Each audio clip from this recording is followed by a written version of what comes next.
Have you ever felt like you're living in one of those dramatic rom-com movies where someone only realizes what they've lost after it's gone? Yep, we're diving into that today.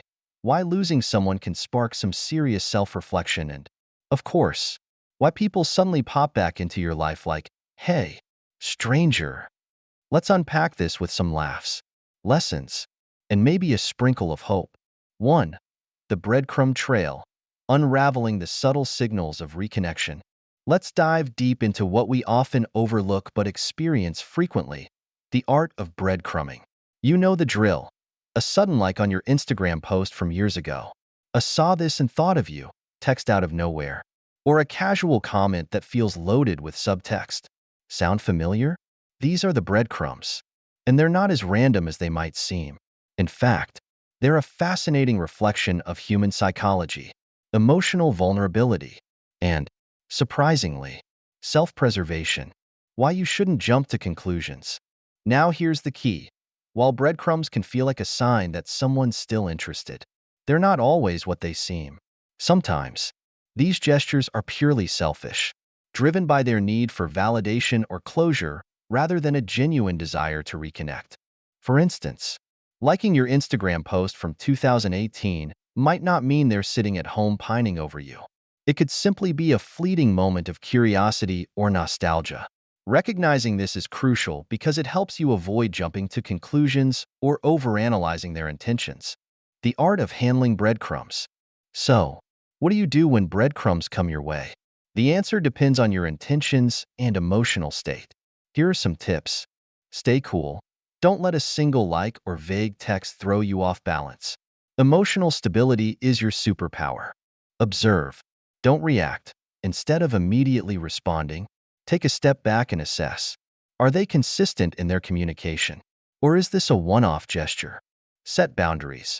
If their breadcrumbs stir up unresolved feelings, but you're not interested in reconnecting, it's okay to ignore them. Protecting your peace is more important. Throw one back, strategically if you're open to exploring where things could go. Respond, but make it meaningful. Instead of liking their post from years ago, send a witty comment or a light-hearted response that keeps the conversation casual yet intriguing. Why spicy breadcrumbs are better. Here's a little twist. Life's too short for bland breadcrumbs. If you're going to engage, do it with flair. A thoughtful, playful response not only sets you apart, but also shifts the dynamic. Instead of letting them control the narrative, you become an equal player in the exchange. For example, if they text, "Saw this and thought of you," don't just say, "Thanks." Respond with humor or curiosity. Like, "What exactly made you think of me? Am I unforgettable or just hard to replace?" A little spice goes a long way. When breadcrumbs lead to deeper connections. In some cases, breadcrumbs can be the starting point of something more meaningful. If you notice their actions are consistent and genuine, it might be worth exploring where things could lead. But tread carefully. True connections require openness, honesty, and mutual effort, not just a trail of breadcrumbs. The bigger picture. At the end of the day, breadcrumbs are a natural part of human relationships, especially in the era of social media and instant communication. They reflect our shared desire for connection, validation, and understanding. But they also serve as a reminder. Your value isn't determined by someone else's fleeting gestures. Whether you choose to engage, ignore, or spice things up, remember that the ultimate goal is your own growth and happiness. Breadcrumbs might spark a moment, but it's your journey that creates a fulfilling future. 2. Testing the waters with a safe, "Hey," decoding the subtle texts. Let's talk about a classic move we've all encountered, the casual, "How's it going?" text. On the surface, it seems harmless, almost as ordinary as asking for extra cream in your coffee. But underneath that simplicity lies a labyrinth of hidden intentions and emotional undertones. Whether it's from an old flame, a distant friend, or someone who ghosted months ago, this message often carries far more weight than it appears. The psychology of the safe, "Hey." Why do people send these seemingly random texts? The answer lies in human psychology. Most people are afraid of outright rejection. It's wired into our brains. Rejection triggers the same pain centers in the brain as physical injury. which explains why people often take cautious, low-risk approaches like sending a generic "how's it going?" instead of a direct, emotionally vulnerable message.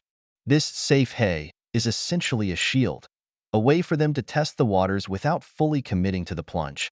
It's their way of saying, "I want to reconnect, but I'm too afraid to show my cards just yet." Neuroscience backs this up.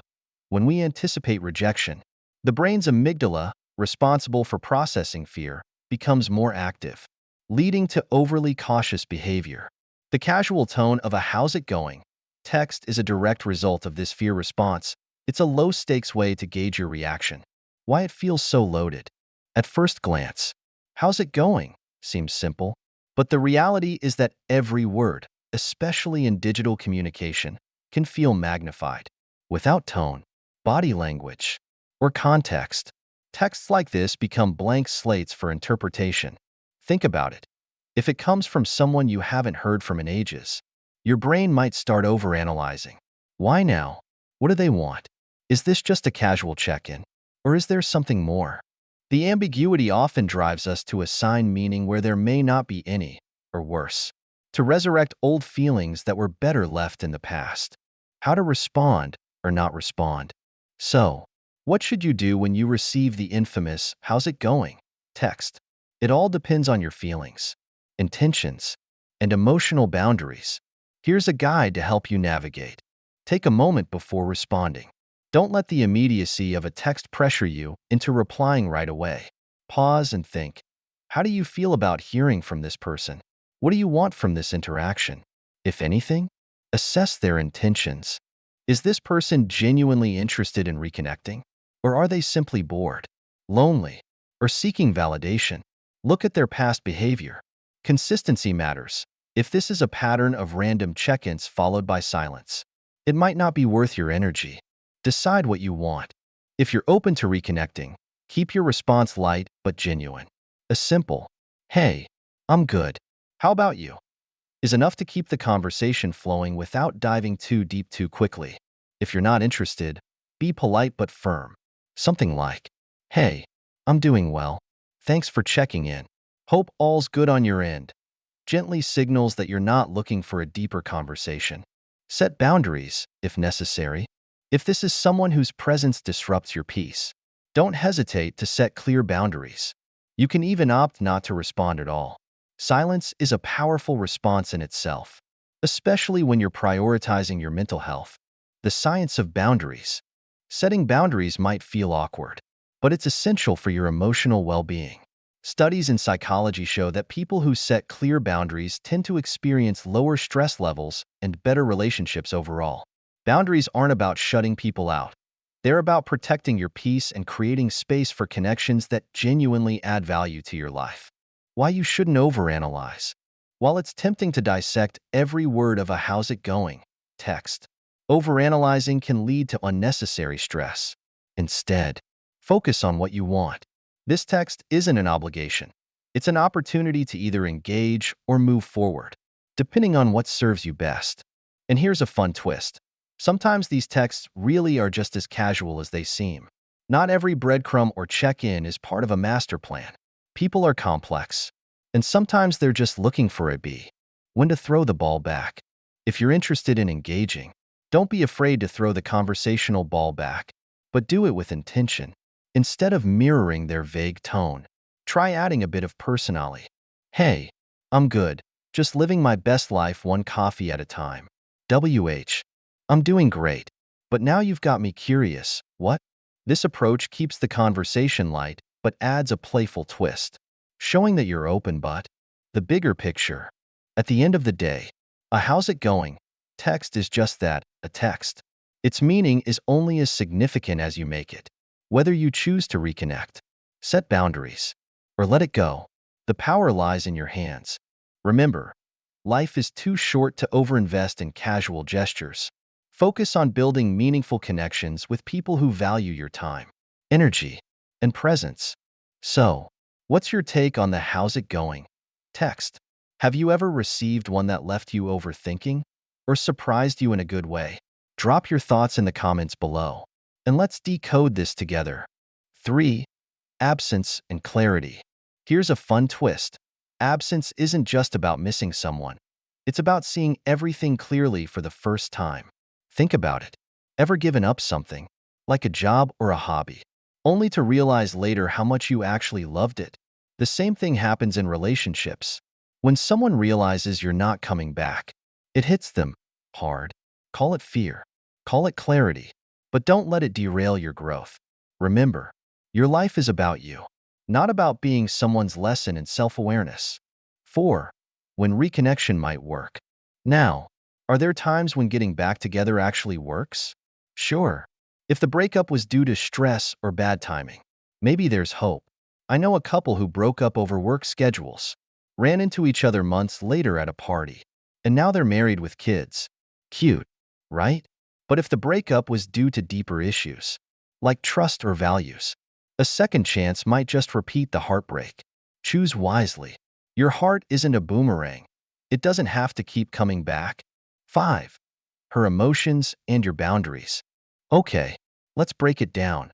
When she reaches out, she's probably feeling a cocktail of regret, nostalgia, and maybe even guilt. And that's okay. It's part of her journey, not yours.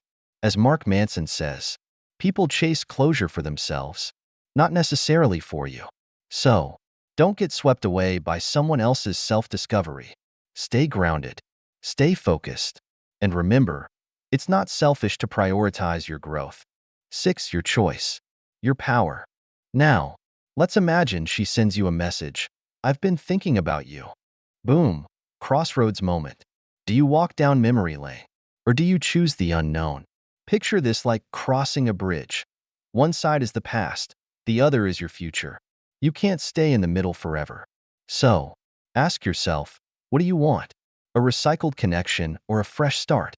At the end of the day, your journey is about honoring your growth and chasing the life you deserve.